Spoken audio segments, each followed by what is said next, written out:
Members welcome back to own channel stock market funda में। अब देखो मार्केट ने बहुत बहुत अच्छा रिबाउंड किया। एंड देखो आप बोले कि सर ये रिबाउंड आपको पता था। भाई पता था। देखो यहाँ पे समझो, मैंने कल ही मैसेज आपको छोड़ दिया था, यहाँ पे लिख सकती है यस्टरडे। आप देखोगे मैंने क्लियर बोला था कि मार्केट जस्ट सपोर्ट लेने आ रहा है।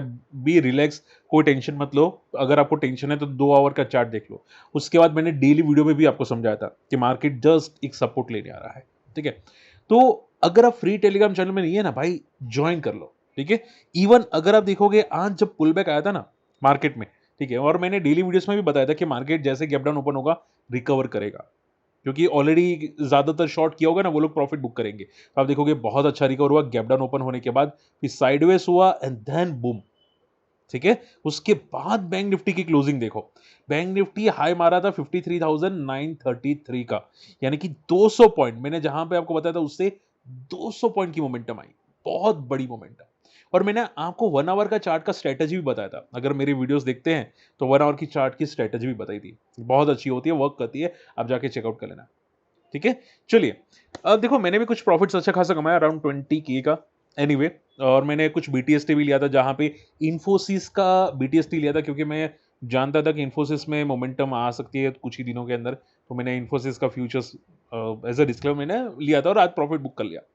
तो ठीक है, बहुत अच्छा प्रॉफिट हुआ। एनीवे अब बात करते हैं यहाँ पे मार्केट में सर हुआ क्या और क्या इंपॉर्टेंट इंफॉर्मेशन है। देखो ध्यान से सुनना, क्योंकि आज आईटी सेक्टर में बूम है, सुजलॉन में फॉल, थोड़ा पुल बैक आया था, वोखाट में फॉल है, वेदांता में रेट पड़ी है, और बालाजी एमआईस। बट चैनल को अगर फर्स्ट टाइम विजिट करें ना, सब्सक्राइब कर देना। ठीक है, चलिए। सबसे पहले बात करते हैं सर मार्केट में पुल बैक क्यों आया। समझो बात को, दो रीजन है। पहला रीजन तो आप डेफिनेटली जानते हैं कि भाई आज एक्सपायरी थी।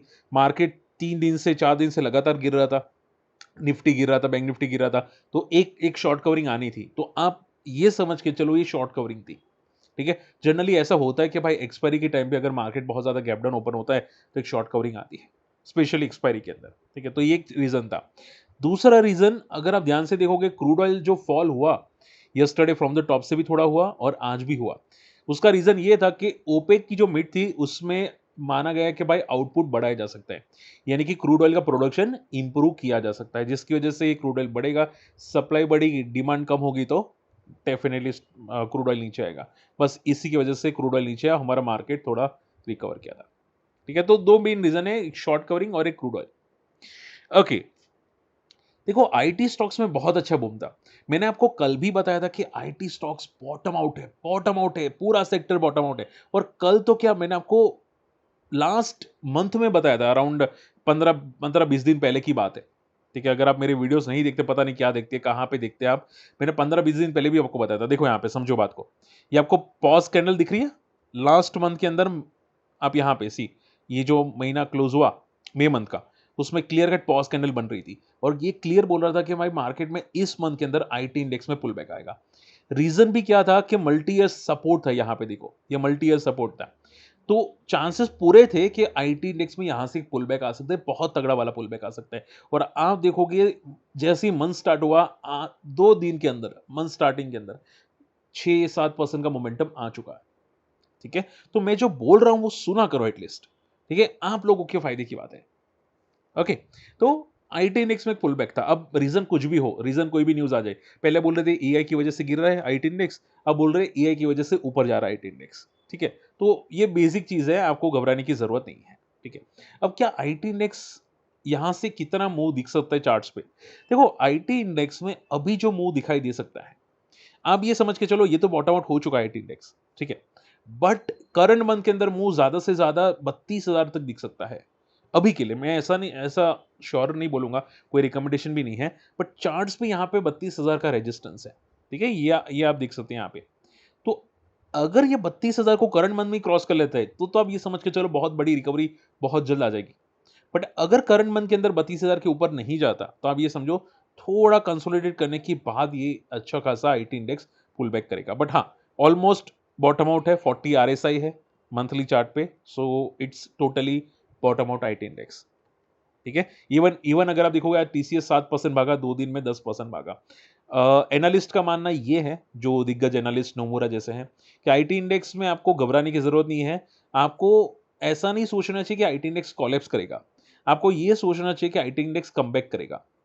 ठीक है, ये नोमुरा का स्टेटमेंट है। इसकी वजह से आज आईटी इंडेक्स में काफी तेजी भागा और वैसे भी आईटी इंडेक्स 2008 के लोवेस्ट लेवल पे आसपास पहुंच चुका था, ऐसा ऐसा सुनने में आ रहा है। ठीक है, तो मोटा मोटा आप ये समझ के चलो कि भाई आईटी इंडेक्स में अच्छी खासी मोमेंटम आपको दिखाई दे रही है।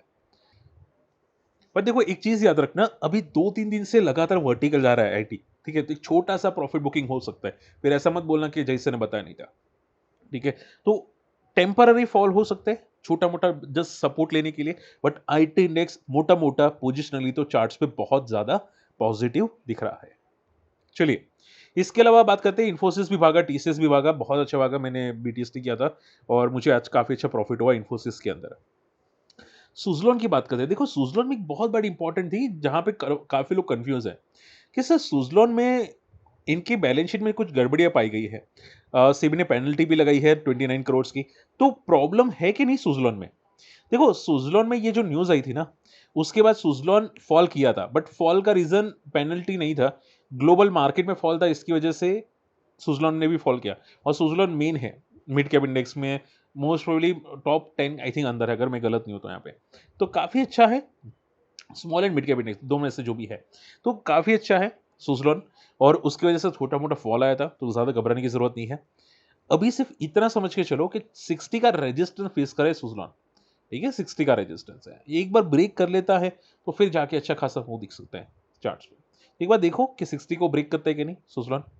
ठीक है, चार्ट्स पे तो अभी थोड़ा बहुत सपोर्ट ले रहा है, इट्स पॉजिटिव साइन। बाकी ज्यादा टेंशन की बात नहीं है, और ये पुराना वाला न्यूज है, जो प्रॉब्लम आई थी वो 2014-15 की आई थिंक न्यूज है, अगर अगर मैं गलत नहीं हूं तो यहाँ पे। ठीक है, और उसमें भी यहाँ पे सुजलॉन ने चैलेंज किया है ऊपर हायर अथॉरिटी पे। तो आई डोंट थिंक कोई ज्यादा सीरियस की बात है। अब देखो दो, वो खाट जो भागा था ना, एक महीने 75% भागा वो खाट। मैंने भी न्यूज कवर की थी, रिजल्ट की वजह से 20% सर्किट, और नेक्स्ट डे को इसको बहुत अच्छी दवाई का अप्रूवल मिला, तो गैप अप ओपन हुआ। ठीक है, 2 दिन में गैप अप इतना भागने के बाद स्टॉक सीधा क्रैश हो गया। आज भी आई थिंक 9% वो खट क्रैश होता हुआ दिखाई दे, 9-10%। देखो हमेशा याद रखो कि कोई भी स्टॉक वर्टिकल नहीं जाता। बहुत सारे लोग क्या करते हैं कि भाई न्यूज आते हैं स्टॉक में एंटर कर जाते हैं गैप अप में। देखो बात समझो पहले तो, अगर एंटर करना भी होता है ना, तो 10:30 बजे के बाद डे हाई ब्रेक करता है कि नहीं वो देखो, 9:15 बजे मत देखो। ठीक है, 9:15 से 10 बजे का टाइम कोई इंट्राडे का टाइम होता है, ट्रेडर्स का टाइम होता है। 10 बजे के बाद अगर डे 10:30 बजे के बाद डे हाई ब्रेक करे कोई स्टॉक तो पॉजिटिव है। ठीक है, वो खाट में जैसे न्यूज आई थी स्टॉक सीधा क्रैश हो गया था टॉप गैप अप ओपन होने के बाद। तो क्या वो खाट खत्म हो चुका है, बिजनेस खत्म हो चुका है, क्या प्रॉब्लम है वोकाट में? Answer is no. देखो वोकाट में आप बस सिंपल समझो, इसका आई थिंक जब न्यूज सुना था तब ये लाइफ पे था, अगर मैं गलत नहीं हूं तो यहाँ पे वोकाट के अंदर है। ठीक है, ये बस सपोर्ट लेने आ रहा है। क्या? बस सपोर्ट लेने आ रहा है। तो ज्यादा सिचुएशन में पैनिक मत करो, हर चीज में पैनिक नहीं होना चाहिए। ठीक है, बच्चे पैनिक करते हैं, अगर नहीं समझ में आता है ना, तो आप समझो कि जस्ट सपोर्ट लेने आ रहा है। ठीक है, और यहां पे इसका जो बेस बन रहा है वो 1800 का बेस बन रहा है। क्लियर? तो अभी माइंड रिलैक्स रखो, देखो कि क्या होता है। 2-4 बार वर्टिकल जाता है ना स्टॉक डेली चार्ट पे, तो सपोर्ट लेने आता है, तो ज्यादा घबराने की जरूरत नहीं होती। बालाजी एमाइंस की बात करते हैं, बालाजी एमाइंस देखो आज 18% भागा। देखो जिनको नहीं पता है, मैंने आई थिंक बालाजी एमाइंस या अल्कल एमाइंस मैंने डिस्कस किया था बिग बुल पैटर्न में, जिनको पता है। ठीक है, तो बालाजी में आज कोई न्यूज नहीं थी, अगर आप पूछे सर कोई न्यूज थी, कोई न्यूज नहीं थी। इसके रिजल्ट आने के बाद काफी वर्टिकल गया था, ये भी सपोर्ट लेने आया, जैसे कि वोखाट सपोर्ट लेने आ रहा है। ठीक है, ये सेम सपोर्ट लेने आया, सपोर्ट लेने के बाद 2-4 दिन साइडवेज हुआ एंड देन बूम कर गया आज 18%। 52 हाई को क्रॉस किया, 7 दिन का रिजल्ट का हाई ब्रेक किया, इट्स टोटली पॉजिटिव साइन। ठीक है, तो देखो जैसे कि मैंने आपको बताया था ना, मैंने अगर मेरे लाइव स्ट्रीम भी आप देखते हैं ना, तो मैंने आपको ये भी समझाया था कि केमिकल सेक्टर का दिन आ रहा है। केमिकल सेक्टर हो गया, या मैंने आपको पावर सेक्टर में भी बीच में बताया था, काफी टाइम आ रहे थे कभी। तो ये बहुत अच्छी न्यूज है। अब बालाजी में इसमें एक ध्यान में रखना, एक रेजिस्टेंस है बालाजी में इसमें, वो है 2000 का। ठीक है, और 2000 से लेके 3000 का रेजिस्टेंस जोन है। तो देखते हैं कि बालाजी में कितना पुल बैक करता है। ठीक है, अभी वैसे हम लोग बोल सकते हैं कि भाई हाँ, रिजल्ट का 7 दिन हाई क्रॉस किया, इट्स पॉजिटिव साइन, और हो सकता है ये 2000 के ऊपर सस्टेन भी करना स्टार्ट करते, बट 3000 का एक स्ट्रॉन्ग रेजिस्टेंस है, इसका अभी के लिए हर्डल है। ओके, तो बस उतना ध्यान में रखिएगा, बाकी पूरा सेक्टर री रेटिंग हो रहा है। बालाजी माइंस, अल्काइल माइंस, पूरा पूरा का पूरा री रेटिंग हो रहा है। ठीक है, आप देखोगे रिजल्ट्स भी बहुत अच्छे आए थे, 57% का प्रॉफिट ग्रोथ आया था वगैरह वगैरह। ओके, वेदांता में एक न्यूज आई थी आज, और अगर आप देखोगे ईडी की रेड हुई है वेदांता की ऑफिस में मुंबई और दिल्ली में। अब देखो ये न्यूज पे बहुत सारी कंपनी क्रैश हो जाती है। अगर आपने देखा होगा तो पॉली के एक बार 17% गिरा था, ये ईडी की रेड की वजह से। फिर अभी एक और कंपनी थी, मुझे नाम याद नहीं आ रहा, आप मुझे कमेंट करके बता सकते हैं। ठीक है, बहुत सारी कंपनीज में ईडी की रेड हुई थी, और उसके बाद 5, 7, 10% क्रैश हुए थे, और स्टॉक बाद में रिकवर कर गए थे 2, 4 दिन में। वो पॉलीकैब भी रिकवर किया था, और के आई भी रिकवर किया था, और बहुत सारी 2, 4 कंपनी है, मुझे एग्जैक्टली नाम नहीं याद आ रहा है, बट उसने भी रिकवर किया था। तो आज इसमें छोटे मोटे फॉल आए हैं। ओके, ज्यादा देखो हर चीज में घबराने की जरूरत नहीं है। अब देखो मैं ऐसा नहीं बोलूंगा ये 100% रिकवर करेगा, क्योंकि ये मेटल सेक्टर है, और मेटल सेक्टर हमेशा ग्लोबल मार्केट के साथ कनेक्टेड होता है। अगर मेटल के अलावा कोई भी सेक्टर होता ना तो शायद प्रॉपर बोल सकता था, और वैसे भी ये ज्यादा फॉल नहीं हुआ, वेदांता ज्यादा फॉल नहीं हुआ है, टेम्पर छोटा मोटा आई थिंक 1-2% का। तो हर चीज में पैनिक वेदांता में नहीं होना चाहिए। देखो 1% का फॉल हुआ है। ओके, तो ये बेसिक सी चीजें हैं। अगर कुछ वेदांता के खिलाफ मिलता है तो एक प्रॉब्लमेटिक होगा, जो अभी के लिए कुछ दिखाई नहीं दे रहा।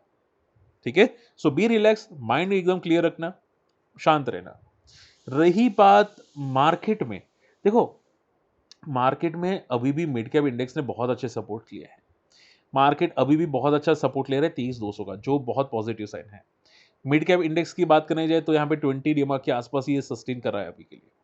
ठीक है, आरबीआई की पॉलिसी है, तो मुझे नहीं लगता कि आरबीआई की पॉलिसी के पहले ये लेवल टूटेंगे। ठीक है, आरबीआई की पॉलिसी के बाद कुछ होगा तो पता नहीं, अभी आरबीआई के पहले नहीं टूटेंगे। तो माइंड रिलैक्स रखना, ज्यादा पैनिक मत करना, कोई ज्यादा सीरियस इशू मत लेना। ठीक है, होप आज का वीडियो पसंद है, वीडियो शेयर करो, चैनल सब्सक्राइब कर लो। फ्री टेलीग्राम में नहीं है, जाके ज्वाइन कर लो, और कम्युनिटी में आना चाहते हैं हमारे लिंक से अकाउंट ओपन कर सकते हैं। अकाउंट ओपनिंग की लिंक वीडियो के डिस्क्रिप्शन कमेंट्स में रख दूंगा। मिलते हैं अगले वीडियो में, बाय।